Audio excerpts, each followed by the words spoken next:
Bien, este segundo vídeo aborda cuáles son los mecanismos generales de regulación del metabolismo, que son necesarios para que el que escuche estos vídeos y el que vea estos vídeos vea cuáles las posibilidades de que el sistema endocrino actúe sobre ellos. Dice, la pregunta inicial es: ¿cómo es posible la producción tan rápida de ATP? Por ejemplo, durante un entrenamiento interválico de intervalos muy cortos, como hemos visto. Pues hay dos grandes mecanismos, digamos, de alguna manera simplificados. El primero es un mecanismo enzimático. Un mecanismo enzimático en el cual pues, hay una serie, digamos, de, de pasos en los cuales por retroalimentación negativa pues, se controla la utilización del sustrato. Es decir, que sería un mecanismo interno a través del cual el enzima asume el sustrato, provoca un cambio que es el producto, y ese producto da lugar a otro producto 2 y ese final al producto final. Y es el producto final el que de alguna manera, actuando en otro lugar distinto a la enzima, pues regula el paso. Y entonces de esa manera se produciría, digamos, la regulación instantánea y muy rápida que se produce, por ejemplo, durante el ejercicio. El otro mecanismo es el mecanismo hormonal. El mecanismo hormonal que puede actuar sobre el paso primero del sustrato a la unión de la enzima con el sustrato y el producto y hacer el producto número 1, y que actuando a ese nivel pues controle todo lo que es en los siguientes pasos que tienen lugar durante una ruta determinada.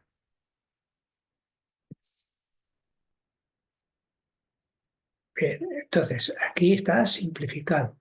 ¿Qué es lo que se llama flujo metabólico? El flujo metabólico no es otra cosa que las moléculas producidas, digamos, la molécula final producida en un segundo. Es decir, esto tendríamos un sustrato inicial que va a dar lugar a un producto 1.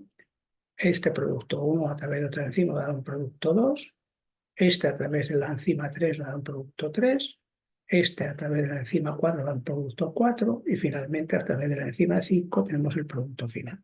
Pues el flujo metabólico sería la cantidad de este producto final en la unidad de tiempo. Pero claro, la unidad de tiempo siempre es muy pequeña, en un segundo. Bien, entonces el flujo metabólico, ¿de qué depende? Depende del sustrato inicial, es decir, si hay mucho sustrato y se requiere ese sustrato en esa vía, pues el flujo metabólico aumenta. Lógicamente, de la actividad de los enzimas. Entonces, claro, el producto final es una secuencia digamos, de reacciones metabólicas con cada una con una enzima. Entonces, depende de alguna manera de todos los enzimas. No tiene sentido. No tiene todos los sentidos que fueran reguladores. Esto normalmente a los enzimas que regulan el proceso, es decir, que regulan el conjunto de la vía, se le llama enzimas reguladores de flujo metabólico. Bien, y de alguna manera son los que controlan la cantidad de producto final, mientras que el resto son enzimas no reguladores. ¿Cómo se puede saber cuáles son y cuáles no? De regla, digamos, de forma elemental, normalmente están al principio de una secuencia, digamos, en este caso sería E1, la enzima reguladora, puesto que es la primera, o bien de una ramificación. Es decir, supóngase que este producto 3 pues, da lugar a un producto 4 por un lado y un producto 5, y cada una da lugar luego a un producto final. Pues entonces esa enzima que está delante de la ramificación sería reguladora de flujo. Bien, el ejemplo más claro de eso pues es el que más se ha estudiado y es la glucólisis.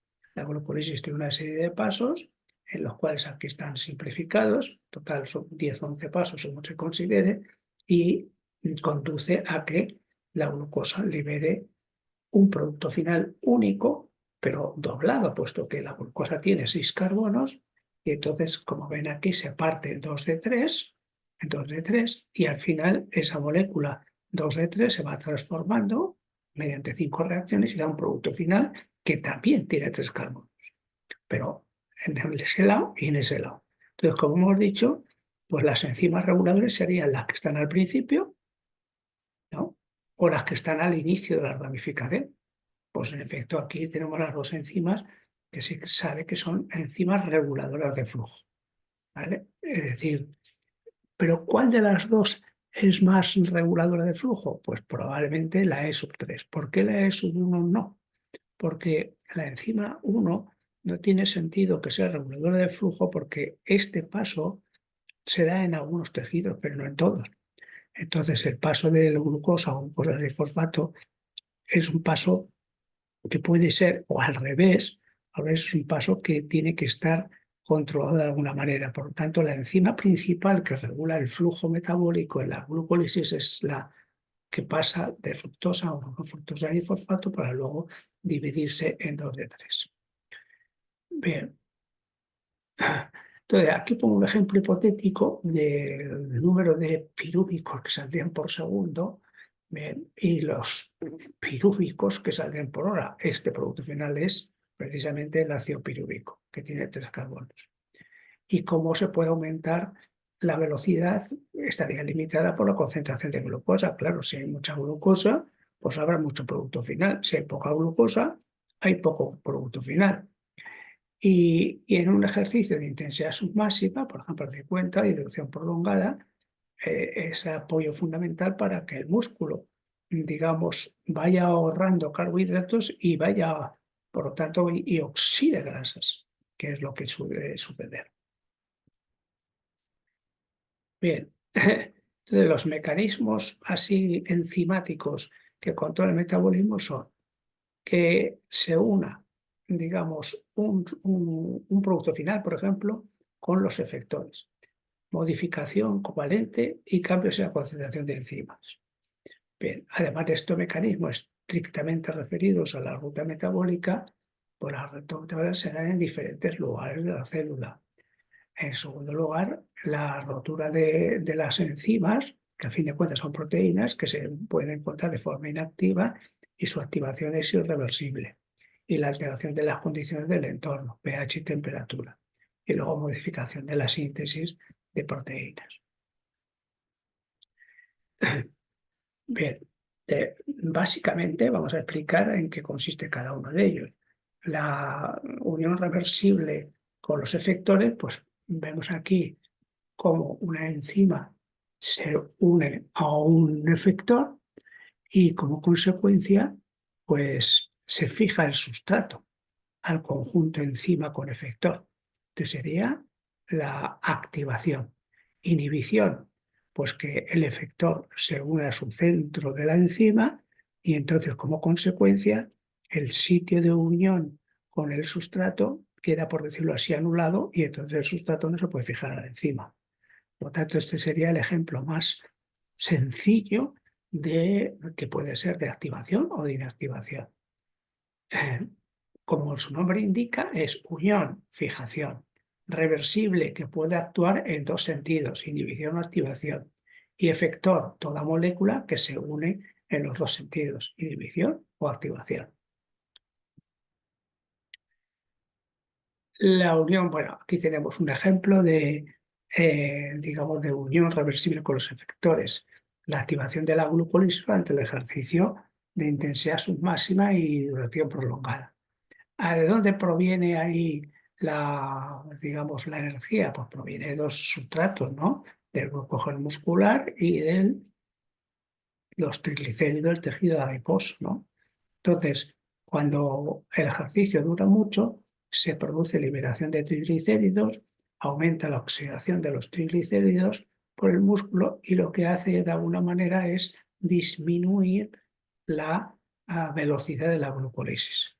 Con lo cual, de esta manera, pues se coordina, por decirlo así, la mayor activación por parte del tejido adiposo de ácidos grasos al tiempo que se ahorra carbohidratos que pueden ser muy necesarios en algún momento dado. Es decir, que el organismo es suficientemente inteligente como para saber qué es lo que tiene que utilizar en cada momento y sobre todo ahorrar carbohidratos que le pueden ser muy importantes durante determinadas fases. La modificación covalente o sea, ¿cómo se explica de forma sencilla o relativamente sencilla? La enzima en cuestión puede estar activa o inactiva. Entonces, modificación dice adición o eliminación de grupos químicos a una enzima. Covalente, se establece un tipo de enlace químico determinado covalente. Eso es lo que significa, ¿de acuerdo? Que como consecuencia de la unión a la enzima digamos, de un grupo químico, se produce su inactivación y se transforma en inactiva. O al revés, la adición de un grupo químico a la enzima inactiva la transforma en activa.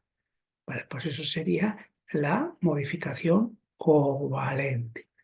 Bien, y aquí pues tenemos lo mismo, ¿no? Pero en este caso, pues como la enzima puede estar a su vez coordinada con otra enzima. Bien,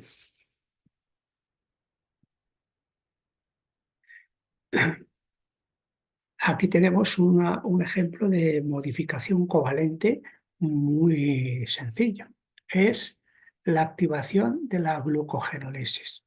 La activación de la glucogenólisis tiene, pues, digamos, como mecanismo covalente que una enzima, que es la glucógeno-fosforilasa, va a ser activada a través de la adición de un grupo químico que la transforma en inactiva o al revés, que la transforma en activa. En este caso, pues lo que hace es que las moléculas de glucógeno se dividan en moléculas de glucosa. Por tanto, la enzima que participa en la glucógeno fosforilasa iría rompiendo los sucesivos circulitos estos que representan a la glucosa y libera glucosa pues, a unas velocidades considerables. Mientras que cuando se hace la síntesis, pues lo que se hace es la otra enzima, que es una sintasa, lo que hace es agrupar moléculas de glucosa para formar glucógeno, para formar la raíz del glucógeno y luego finalmente el glucógeno. Pues este es otro mecanismo de modificación covalente durante el ejercicio.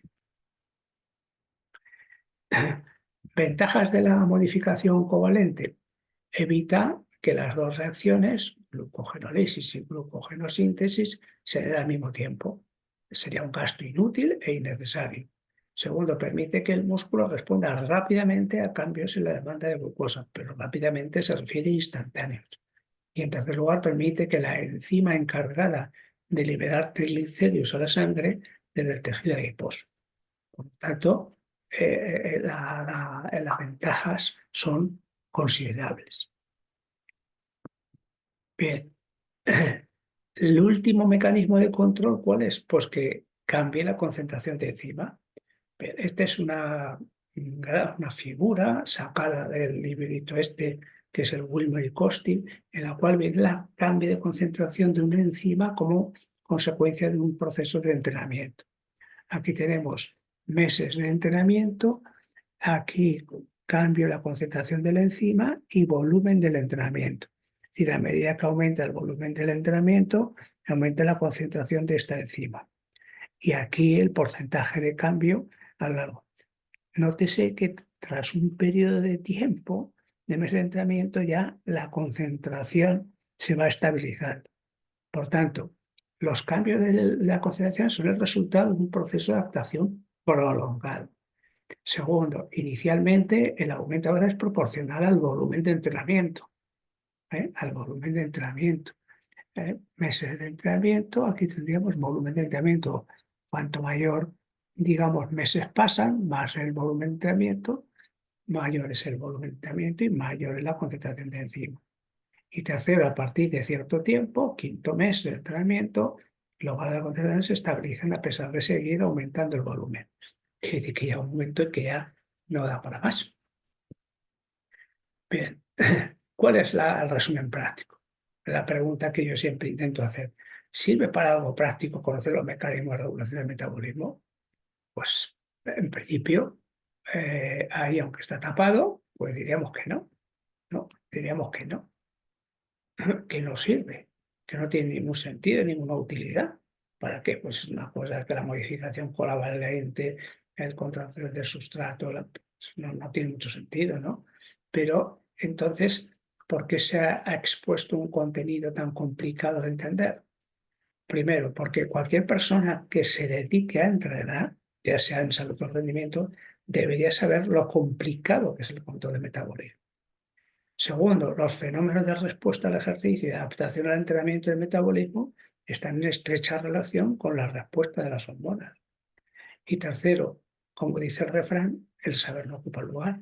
Y aunque solo sea por curiosidad, se deberían conocer la relación entre las hormonas y el control del metabolismo. Por consiguiente, sí, hay que estudiar los mecanismos de regulación, aunque no sirvan para nada práctico. Bien.